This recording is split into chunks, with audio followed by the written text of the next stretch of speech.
Hola, ¿cómo están? Bienvenidos al podcast. Estaremos hablando sobre la hepatitis y la cirrosis. Estaré acompañado con mis compañeras Angie Mandón y Geraldine Vega. Y yo, Juan Diego Soto. Explicaré primeramente la hepatitis. Explicaré cómo se produce una hepatitis, las hepatitis más comunes, tipos de hepatitis y sus tratamientos. Bueno, una hepatitis es una inflamación del hígado. La inflamación se puede producir por varias causas. Las más comunes son por virus. Secundariamente se pueden producir hepatitis autoinmunes, que el mismo cuerpo genere la enfermedad por diferentes productos, y hepatitis tóxicas por consumir algún tipo de medicamento o alimento. También están las hepatitis que son menos específicas, como cuando tenemos algún traumatismo o enfermedades congénitas, como cuando nosotros nacemos con el síndrome de Wilson. ¿Qué es lo que notamos cuando tenemos una hepatitis? Bueno, como es una inflamación en el hígado, vamos a presenciar dolor debajo de las costillas, específicamente en el hipocondrio derecho. Además, se van a ver afectadas, dependiendo de la gravedad de la hepatitis, diferentes funciones que hace el hígado, como alteración en la secreción pilar, alteración en la secreción de proteínas, alteración en la coagulación. Esto se verá en mayor o menor afectados dependiendo de la gravedad de la hepatitis y el tipo. Dividiendo las hepatitis, están primero la hepatitis vírica, que son la B, la C y la D. La B y la C, que son las más habituales, se transmiten por vías sanguíneas, suelen producirse por transfusiones sanguíneas, contacto madre e hijo y contacto sexual. Y también contacto sanguíneo, como compartir jeringas en el caso de personas adictas a sustancias. Y están las hepatitis B y C, son las más graves. La B puede cursar por un periodo agudo y tornarse crónico o incluso desaparecer con el tiempo. Pero la C puede volverse crónica y llegar a producir cirrosis hepática. Segundo está la hepatitis tipo A, que son transitorias, no suelen producir síntomas graves. Hay casos en los que los pacientes no se dan cuenta que tienen la hepatitis. Suele producirse por contaminación fecal de los alimentos que consumimos y suele ocurrir en la etapa de la niñez y la adolescencia. Bueno, el diagnóstico se realiza con los síntomas que tiene el paciente, como dolor, color amarillento, molestias, pérdida de peso, náuseas, vómito y pruebas de sangre. Específicamente con las pruebas de función hepática, también hay otro tipo de exámenes, como están las ecografías, resonancias, y en algunos casos puede llegar hasta biopsia. Bueno, el tratamiento. Pues primeramente hay que identificar qué tipo de hepatitis tiene el paciente. Si son casos muy graves, el paciente requerirá tratamiento de la unidad de cuidados intensivos de forma exhaustiva. O tener una hepatitis A o B y tener un tratamiento más común y terminar curándose de la hepatitis. Y en el caso de la hepatitis C, cada vez más se están haciendo estudios y tratamientos con antirretrovirales, donde pueden determinar una cronificación de esta hepatitis y un mejor tratamiento de ellas, y evitar que esta hepatitis pase de hepatitis a cirrosis y disminuir los casos de trasplante por hepatitis.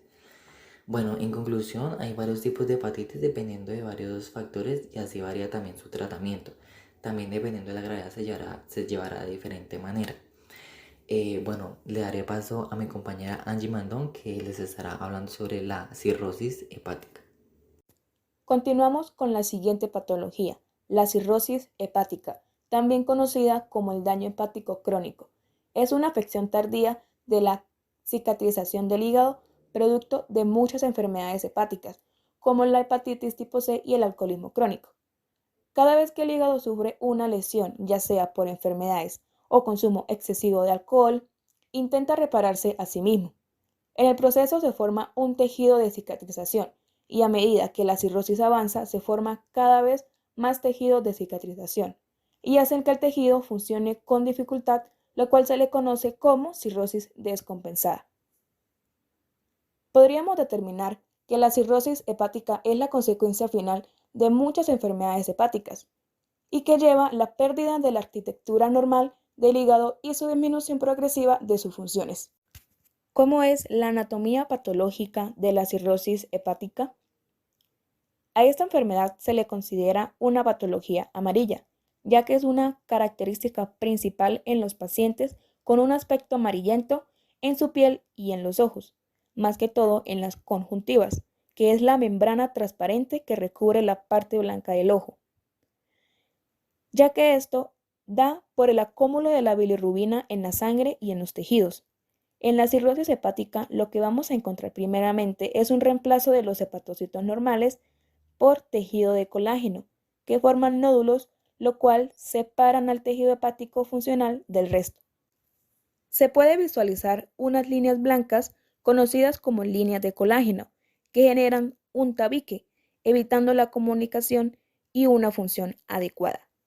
En términos, es un hígado que se lesiona constantemente, por alguna razón, causando una inflamación y así dañando algunos hepatocitos. Estos se reemplazan a sí mismos por tejido fibroso o cicatrizado. Cuando un hígado tiene suficientes cicatrices de cierto tamaño que hayan disminuido la capacidad funcional del hígado, entonces se presentan datos de cirrosis hepática. En esta imagen podemos ver el proceso anatómico de la cirrosis hepática. Primero, tenemos las células hepáticas normales sin ningún inconveniente y esto se puede edematizar por alguna situación y luego se van a infiltrar por células blancas dentro del proceso inflamatorio y producen la necrosis y la muerte de estos hepatocitos. Posteriormente, estas células hepáticas van a cicatrizar generando tejido no funcional. ¿Cuáles son los síntomas de la cirrosis hepática? En las fases iniciales, los pacientes pueden estar asintomáticos. Progresivamente, el paciente se encuentra cansado, sin energía, sin apetito, y puede tener molestias digestivas y perder peso y masa muscular. Cuando la enfermedad está avanzada, el paciente se encuentra siempre enfermo, no puede llevar una vida normal y aparecen, entre otros, los siguientes síntomas. Primero, la ictericia, coloración amarillenta de la piel por la incapacidad del hígado de eliminar la bilirrubina de la sangre. Otro síntoma son los cambios en la piel, dilataciones vasculares sobre todo en las mejillas, tronco y brazos. Además, puede aparecer enrojecimiento en la palma de las manos y pulpejos de los dedos. Las uñas tienen un tono más blanquecino. Retención de sal y agua. Acúmulo de líquido en las extremidades inferiores, edemas y en el abdomen, ascitis. Otro síntoma es la facilidad para el sangrado. Al fallar el hígado es frecuente el sangrado por las encías, por la nariz y la aparición de hematomas con golpes suaves. Algunos pacientes presentan hemorragias internas graves, sobre todo en el aparato digestivo por rotura de las varices del esófago y el estómago. Estas hemorragias son graves, pueden ser mortales y requieren ingreso en un hospital para su tratamiento. Un síntoma grave puede ser cambios en la conducta y en el nivel de la conciencia. El hígado retira de la sangre sustancias tóxicas para el cerebro. Si el hígado fracasa, estas sustancias producen una intoxicación cerebral manifestada por el insomnio nocturno, somnolencia diurna, cambios de conciencia y de humor, y progresivamente la disminución del nivel de la conciencia, que puede llegar al coma. Otro síntoma sería cambios en la función sexual. Debido a cambios hormonales y a la desnutrición, es frecuente la pérdida del deseo y la potencia sexual en los varones, y de la menstruación y de la fertilidad en las mujeres. Además, en los varones puede producir aumento del tamaño de las mamas, a veces muy dolorosas.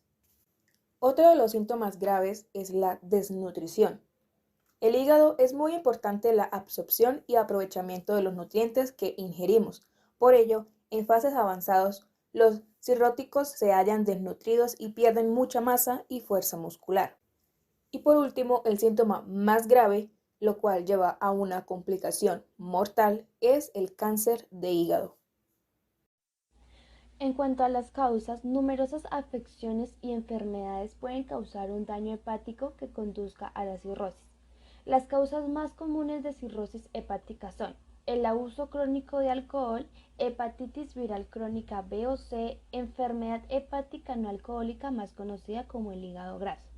Otras causas incluyen hemocromatosis, que es la acumulación anormal de hierro en el cuerpo, enfermedad de Wilson, que es la acumulación anormal de cobre en el cuerpo, fibrosis quística, atresia biliar o atresia de las vías biliares extrahepáticas, el conducto biliar mal formado, enfermedad hepática autoinmune, colangitis esclerosante primaria, que es el endurecimiento y cicatrización de conductos biliares de origen autoinmune. Entre las complicaciones de la cirrosis hepática se podrían incluir la hipertensión portal, que es la presión arterial alta en venas que transporta sangre al hígado desde el intestino y vaso. El hinchazón de las piernas y abdomen, en donde la hipertensión portal causa acumulación de líquido en las piernas y el abdomen, conocido como ascitis. Y también podría deberse a la incapacidad del hígado para sintetizar albúmina. La esplenomegalia, que es el agrandamiento del vaso, y el sangrado, ya que la hipertensión portal dirige la sangre hacia las venas más pequeñas, que a su vez aumentan de tamaño y se dilatan, provocando el sangrado. La encefalopatía hepática, mayor riesgo de cáncer del hígado, y la insuficiencia hepática aguda o crónica. Para su diagnóstico se realizan pruebas de laboratorio para confirmar esta patología. Las pruebas y procedimientos comunes son las pruebas de función hepática, que se realiza un análisis de sangre para identificar un exceso de bilirrubina y ciertas enzimas que puedan causar daño hepático. La prueba de función renal, en donde se realiza un análisis de sangre en busca de creatinina, ya que la función renal puede disminuir en etapas posteriores de cirrosis. La prueba de anticuerpos para detectar anticuerpos contra la hepatitis B o C, un ultrasonido para detectar cambios estructurales en el hígado e identificar el agrandamiento del vaso, y una prueba de elastografía hepática para detectar la rigidez y el endurecimiento del hígado. Y como última medida, una biopsia, donde se obtiene una muestra de tejido del hígado para la realización de un análisis posterior en el cual se podrá identificar la gravedad, extensión y causa del daño hepático. La cirrosis hepática carece de tratamiento médico específico, dado que esta es irreversible. Se puede tratar algunas de las enfermedades que la producen y evitar o retardar la evolución de una cirrosis en estadio inicial a las fases avanzadas. Tratamientos dietéticos. En los tratamientos dietéticos se busca la reducción de la sal para prevenir la retención de líquidos y la de proteínas, como carnes y pescados, para la encefalopatía hepática. Como es necesaria una buena nutrición, la dieta debe ser siempre supervisada por el médico, y a veces se necesitan suplementos de vitaminas y minerales. Tratamientos farmacológicos. Entre los fármacos se usan los diuréticos para tratar la retención de líquidos y los llamados beta bloqueantes para prevenir las hemorragias digestivas. Pueden ser necesarios otros fármacos para tratar las complicaciones, pero la mayor parte de ellos se usan fundamentalmente en el ámbito hospitalario.